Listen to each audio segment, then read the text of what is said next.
ada desakan publik untuk mundur. Jadi wajar kalau kemudian pemerintah hari ini melakukan pergantian di Menkyu. Dan reshuffle yang dilakukan Presiden Prabowo ini adalah langkah konkret menurut kami. Bagaimana sikap atau respon Golkar, apakah kaget atau tidak?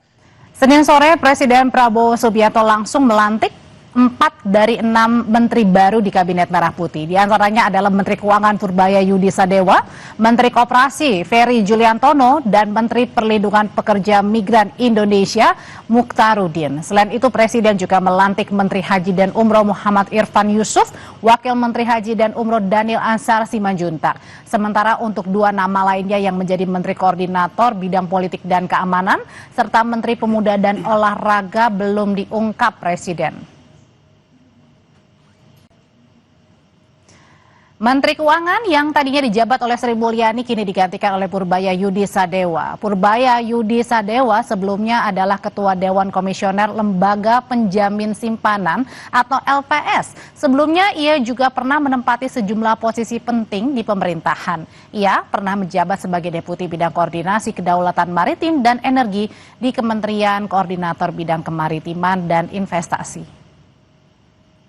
Berikutnya adalah Menteri Koperasi Budi Aris Setiadi yang digantikan oleh Ferry Juliantono. Ferry Juliantono, saudara, sebelumnya menjabat sebagai Wakil Menteri Koperasi. Lalu ada posisi Menteri Perlindungan Pekerja Migran Indonesia, Abdul Qadir Karding, diisi oleh Mukhtaruddin. Mukhtaruddin sebelumnya adalah anggota DPR RI dari fraksi Partai Golkar. Adalah juga Menteri Pemuda dan Olahraga yang sebelumnya dijabat Dito Aryo Tejo juga digantikan. Tapi ini sosok penggantinya masih belum diketahui hingga sekarang. Nah, posisi berikutnya adalah Menteri Koordinator Politik dan Keamanan yang sebelumnya dijabat oleh Budi Gunawan pun juga digantikan. Tapi sama-sama ini sosoknya untuk pengganti dari Budi Gunawan masih kosong. Presiden juga melantik kementerian baru yakni Menteri Haji dan Umroh. Menteri Haji dan Umroh dijabat oleh Muhammad Irfan Yusuf serta Daniel Ansar Simanjuntak sebagai Wakil Menteri Haji dan Umroh. Saudara, kurang dari 1 tahun kepemimpinan Presiden Prabowo memutuskan untuk melakukan perubahan susunan Kabinet Merah Putih di beberapa jabatan. Dan untuk membahas hal ini kita sudah bergabung bersama dengan Ansy Lema selaku politisi PDI Perjuangan. Bang Ansy, selamat malam. Malam, Audrey. Dan ada juga Adi Praitno, Direktur Eksekutif Parameter Politik. Selamat malam, Mas Adi. Selamat malam, Audrey. Saya mau pertanyaan yang sama buat ke Bapak-Bapak. Saya mau nanya dulu deh ke Mas Adi. Mas Adi, perombakan reshuffle kedua bagi Kabinet Pemerintahan Pak Prabowo. Mengejutkankah Senin sore ini nama-nama yang beredar? Ya, kalau saya mau jujur sebenarnya tidak terlampau mengejutkan karena nama-nama yang diganti itu adalah nama yang sebenarnya sejak awal terkonfirmasi sudah mendapatkan protes dan resistensi dari publik untuk segera dilakukan evaluasi terukur. Misalnya Pak Budiari kan ketika dikaitkan dengan sejumlah kasus tertentu, itu kan mulai muncul desakan. Ini kan untuk mencitrakan bahwa clean and good governance pemerintahan kali ini kan betul-betul terjaga. Begitupun dengan Pak Karding, dulu sempat mengeluarkan satu statement bahwa untuk mengurangi pengangguran di Indonesia, kabur aja dulu. Adalah solusinya bekerja di luar negeri. Sampai Pak Menteri saat itu, Pak Karding sampai minta maaf kan secara terbuka. Bukan itu maksudnya. Dan yang terakhir tentu tidak terlepas dari foto yang belakangan beredar kan, main domino dengan pihak tertentu yang dinilai pernah punya kasus tertentu.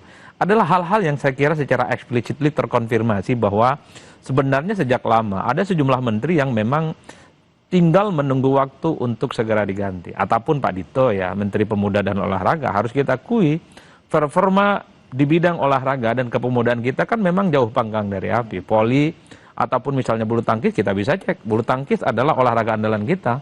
Meski tidak seheboh sepak bola misalnya, tapi kan sudah beberapa tahun ini tidak pernah lagi dia tampil ke podium utama untuk memenangkan di event-event besar sekalipun. Jadi banyak sekali hal-hal yang bisa ditangkap oleh publik di permukaan. Meski kita tidak pernah tahu persis ya apa argumen yang dimiliki oleh pemerintah terkait dengan reshuffle ini. Tapi kan publik mencari satu persatu, menganyam kira-kira apa anatomi yang kemudian membuat puzzle ini terjawab. Yaitu adalah sesuatu yang kemudian muncul di permukaan. Berarti ibaratnya bisa dilihat bahwa nama-nama yang memang sudah diubah ini adalah menteri-menteri yang bisa kita katakan yang bermasalah begitu? Ya, artinya menteri yang kemudian diganti ini kalau kita mau jujur adalah menteri yang sebenarnya tinggal nunggu waktu untuk melakukan pergantian. Karena dalam evaluasi evaluasi publik ini kan resultantenya tidak positif, dia negatif, selalu mendapatkan sorotan. Dan bahkan kalau dalam konteks Bu Sri Mulyani, bagi saya ini adalah win-win solution. Kita dengar rumor beberapa waktu yang lalu bahwa Sri Mulyani sudah berulang kali minta untuk mengundurkan diri dalam konteks posisinya sebagai Menteri Keuangan. Tapi kan masih ditahan oleh pemerintah. Per hari ini ketika begitu banyak juga desakan publik supaya ada evaluasi, karena ada sejumlah kebijakan-kebijakan yang bukan solutif, maka ini adalah momen yang pas ketika ada pergantian dan seterusnya. Meskipun tadi Pak Mensesnek bilang bukan mengundurkan diri Bu Sri Mulyani ataupun dicopot begitu. Ya betul, satu sisi ada keinginan mundur dan pada saat yang bersamaan memang ada desakan publik untuk mundur. Jadi wajar kalau kemudian pemerintah hari ini melakukan pergantian di Menkyu. Di antara begitu banyak menteri yang diganti, saya menduga memang soal Menteri Keuangan ini yang paling banyak mendapatkan sorotan. Karena denyut nadi persoalan yang cukup krusial hari ini adalah soal bagaimana respon positif pasar terkait dengan pergantian Menteri Keuangan. Nanti kita ke sana dulu. Tapi saya mau nanya juga dari responnya PDI Perjuangan. Nah, nama-nama yang beredar ini memang tadi ada yang bilang cukup mengagetkan, ada yang juga tidak mengagetkan, Bang Ansi Lama. Tapi kalau dari PDI Perjuangan sendiri sebenarnya bahwa nama-nama ini memang yang sudah tepat untuk menggantikan posisi-posisi yang dianggap nih orang-orangnya mungkin yang kurang kinerjanya maksimal lah, yang tidak segercep kemauan dari Pak Presiden. Ya Audrey, sebagai partai penyeimbang tentu PDI Perjuangan itu menghormati sepenuhnya reshuffle yang dilakukan oleh Presiden Prabowo Subianto ini. Ini sepenuhnya merupakan hak prerogatif beliau dalam sistem presidensil. Jadi ini diskresi presiden yang tahu kapan harus reshuffle, siapa yang harus diganti, sosok seperti apa yang menggantikannya, dan mengapa posisi-posisi itu yang diganti, bahkan kemudian ada satu lagi pos baru yang Menteri Haji dan Umroh ya dijadikan sebagai kabinet. Tapi kalau kurang dari 1 tahun, baru 10 bulan sudah 2 kali ganti reshuffle atau 2 kali reshuffle. Sebagai user tentu Presiden Prabowo yang mengetahuinya. Dan PDI Perjuangan berada pada posisi menghormati, menghargai, dan tentu mendukung sepenuhnya. Ya, kami yakin Presiden Prabowo sudah punya catatan, dan berdasarkan catatan-catatan itu beliau kemudian melakukan evaluasi. Tentu harapan kami, evaluasi itu basisnya adalah pada meritokrasi, pada pendekatan yang sifatnya teknokrasi. Karena apa? Karena memang ini penting untuk menjawab harapan publik, ekspektasi publik. Dan reshuffle yang dilakukan Presiden Prabowo ini adalah langkah konkret menurut kami untuk kemudian membangun kembali fokus, orientasi pada kerja, sekaligus juga ya untuk membangun kepercayaan publik dan juga keluar mungkin ke dunia internasional dan juga kepada investor. Ada kaitannya nggak sih dengan yang kemarin tuntutan 17+8 ini yang kemudian akhirnya ini menjadi momen yang tepat nih kayaknya? Ya tentu Presiden Prabowo yang secara objektif mengetahui persis soal itu. Ya, para pengamat tentu bisa memberikan analisis, mengetahui persis apa yang menjadi alasannya. Tadi Mas Adi sudah sangat eksplisit sebenarnya menjelaskan beberapa hal dikaitkan dengan posisi yang di reshuffle. Tetapi PDI Perjuangan sebagai partai penyeimbang, kami boleh mengatakan bahwa dalam reshuffle ini kami sama sekali tidak terkait apa-apa. Ya, tidak terkait apa-apa. Tetapi kami ingin memastikan bahwa pemerintahan ini bisa bekerja secara efektif, fokus, dan para menteri yang mendapatkan kepercayaan dari presiden ini ukirlah prestasi, buatlah legacy, sehingga kemudian pemerintahan ini sungguh bisa menjawab kepercayaan dari publik. Juga sudah bergabung melalui sambungan Zoom, sudah ada Wakil Ketua Umum Partai Golkar, Ahmad Doli Kurnia. Selamat malam, Bang Doli. Selamat malam, Andre. Ya. Bang Doli, pertanyaan yang sama saya tujukan kepada Bang Doli. Ini perombakan kabinet sore hari ini mengagetkan Partai Golkar kah? Karena ada nama juga Menpora Dito Aryo Tejo yang kemudian digantikan. Meskipun kita masih tanda tanya ya, apakah nanti sama-sama dari Partai Golkar atau enggak. Meskipun juga ada nama Pak Muhtarudin yang akhirnya masuk menggantikan Mas Abdul Qadir Karding. Iya, pertama tentu yang namanya pergantian kabinet, reshuffle kabinet itu adalah sepenuhnya hak prerogatifnya Presiden, dalam hal ini Pak Prabowo. Dan saya kira memang karena selama ini kan selalu ya di dalam proses penyusunan priorisasi kabinet itu dilalui dengan pemilihan umum yang hampir tidak pernah ya ada presiden yang terpilih hanya didukung oleh 1-2 partai politik, selalu didukung oleh koalisi yang cukup besar. Dan tentu itu juga akan menjadi pertimbangan seorang presiden untuk menyusun kabinetnya gitu.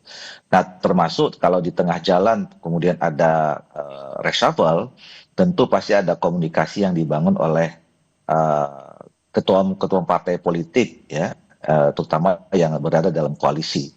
Nah, jadi saya yakin dalam beberapa hari terakhir ini, karena memang kami dari Partai Golkar selalu untuk membicarakan soal susunan kabinet ini dipercayakan sebagai representatif Partai Golkar itu adalah Ketua Umum, saya kira pasti juga memang sudah ada komunikasi antara Ketua Umum kami dengan Pak Presiden.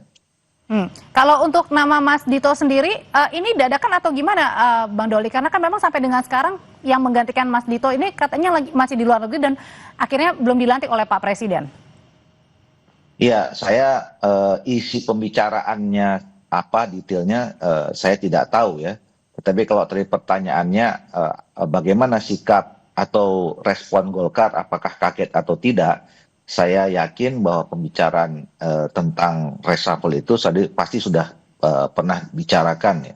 Entah kemarin, entah 2 hari yang lalu, atau beberapa hari yang lalu, atau mungkin sudah beberapa minggu yang lalu ya, antara Presiden dengan ketua partai politik, terutama ketua partai Golkar yang memang terkait dengan kadernya kan saat ini gitu. Maksud misalnya tergantinya Pak Dito dan kemudian masuknya Pak Mustarudin.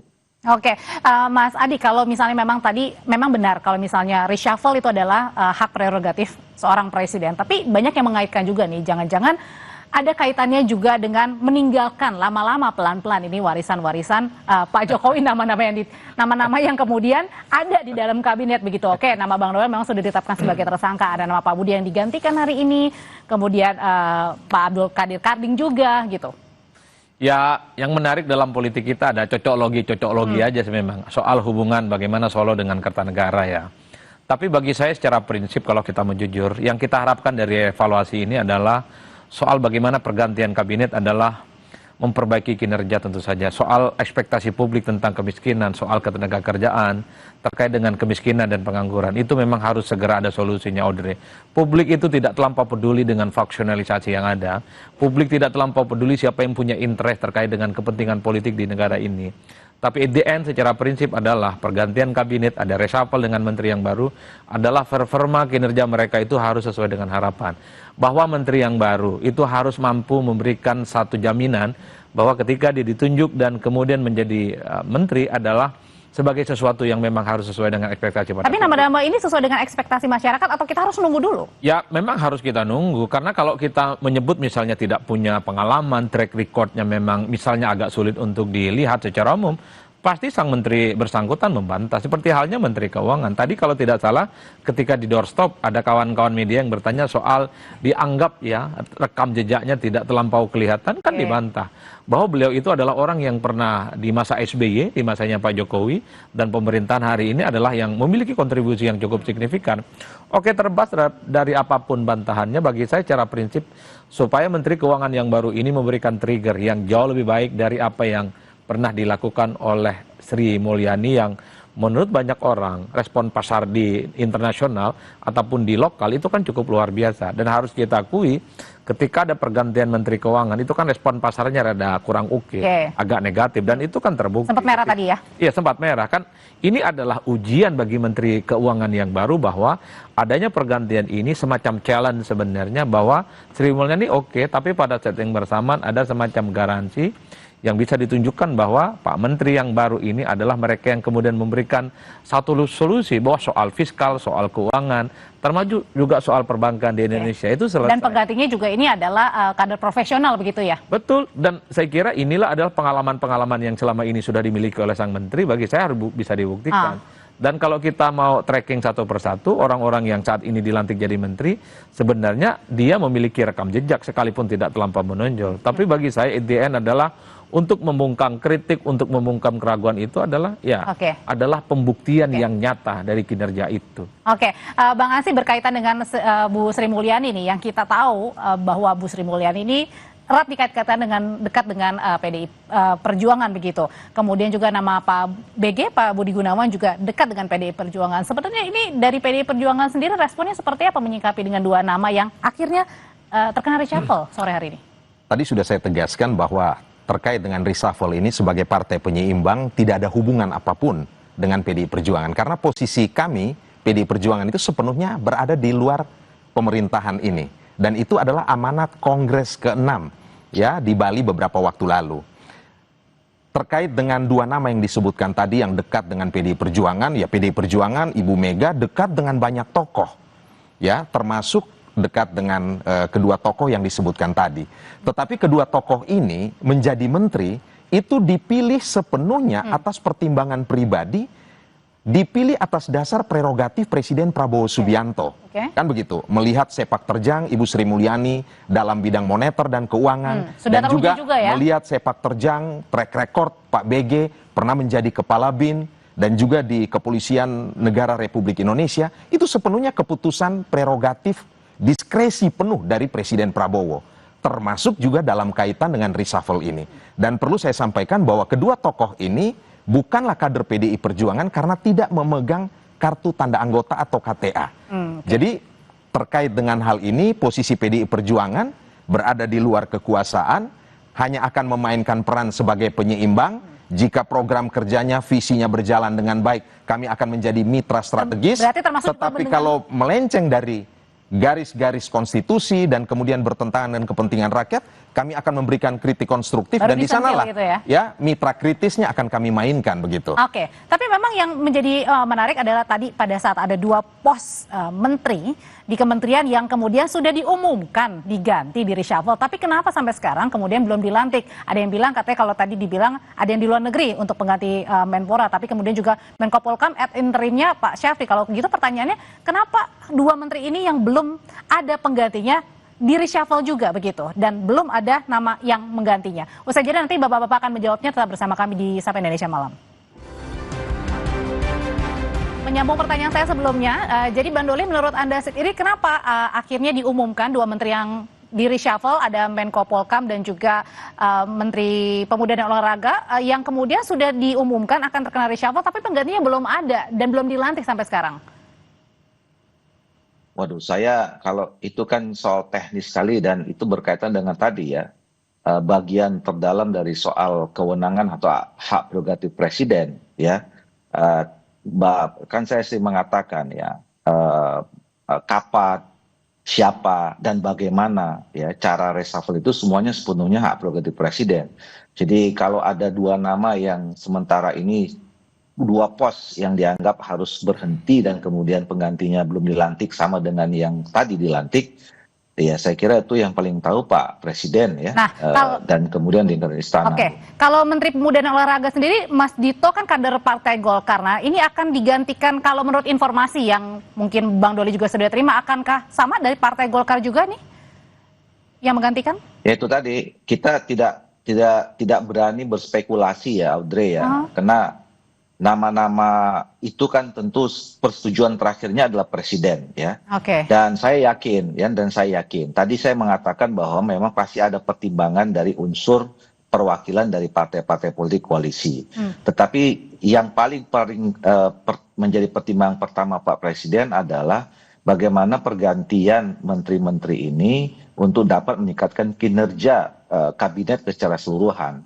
Jadi saya kira itu yang menjadi pertimbangan. Nah, siapa orangnya, sekali lagi pertimbangan itu adalah ada pertimbangan Pak Presiden. Oke, ada nama ada nama yang belum dilantik begitu ya, Menko Polhukam dan juga Menteri Pemuda dan Olahraga. Kira-kira PDIP akan diajak untuk gabung atau enggak nih Bang? Keputusan tertinggi di PDI Perjuangan itu di Kongres. Dan kemarin secara eksplisit sudah disampaikan bahwa kami partai penyeimbang. Tapi kan belakangan selalu dan berada di luar Mbak Puan kekuasaan. dekat dengan Pak Prabowo kan? Itu bagian dari komunikasi politik. Mbak Puan sebagai ketua DPR RI. Ada ketua DPR, di situ juga ada ketua MPR. Kalau kita lihat dalam acara-acara resmi kenegaraan, ya memang Mbak Puan menjalankan tugas sebagai ketua DPR RI. Tapi di sebelahnya Pak Prabowo terus. Memang seperti itu memang. Relasi antara legislatif dan eksekutif. Kan begitu. Dan itu hal yang biasa dalam sistem ketatanegaraan kita.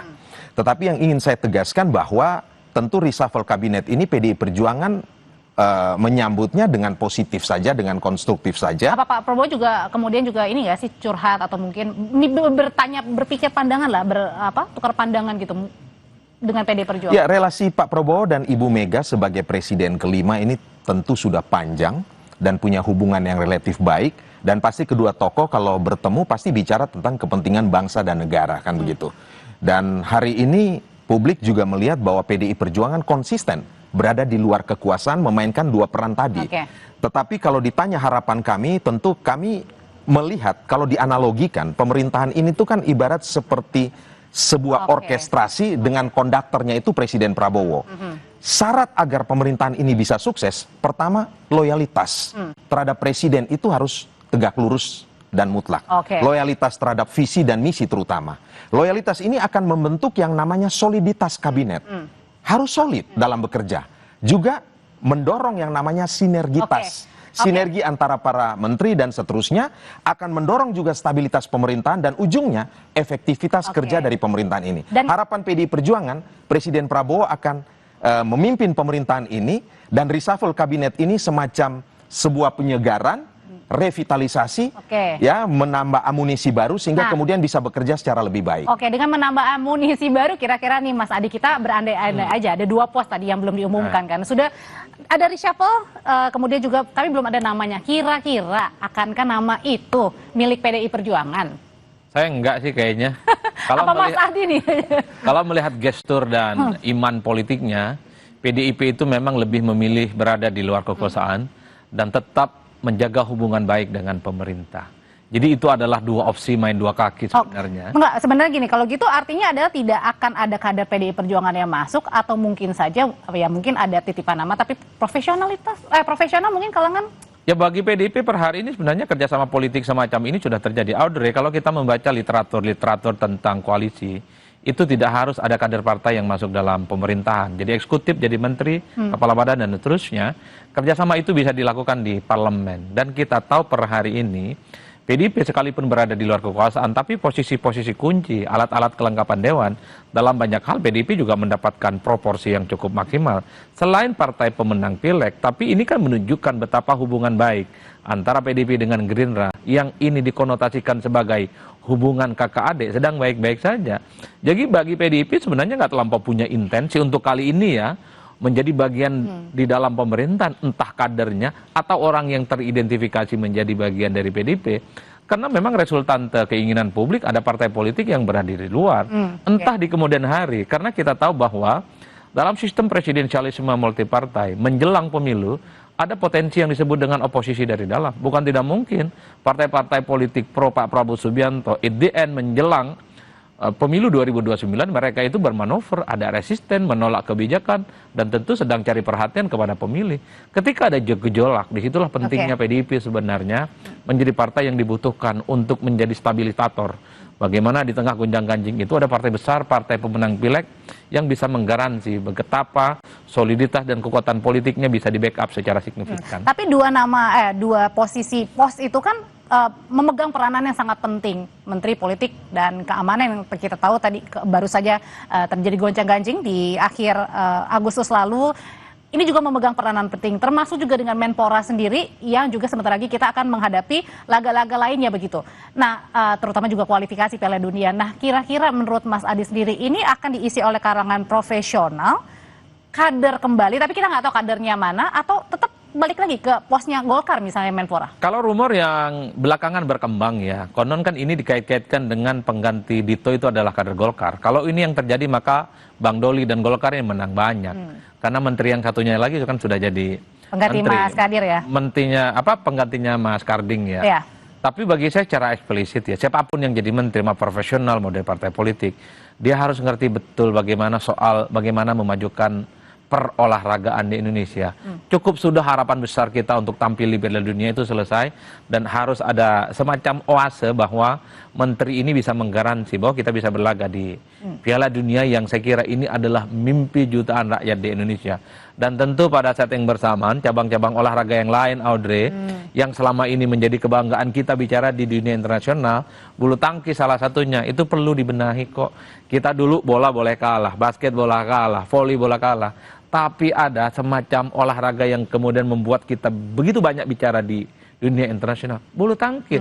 Hari ini, beberapa tahun ini kita saksikan di event-event manapun, persoalan bulu tangkis di Indonesia kita tidak bisa begitu. Bahkan kita secara perlahan sudah mulai bisa disalip oleh ganda putra Malaysia, ganda campuran Malaysia, dan seterusnya dan seterusnya. Jadi PR besar itu Jadi buat PR Menpora besar. ya. Dan bagi saya siapapun yang jadi menteri, jangan kait-kaitkan ini soal insentif politik elektoral 2029. Nggak ada kaitannya.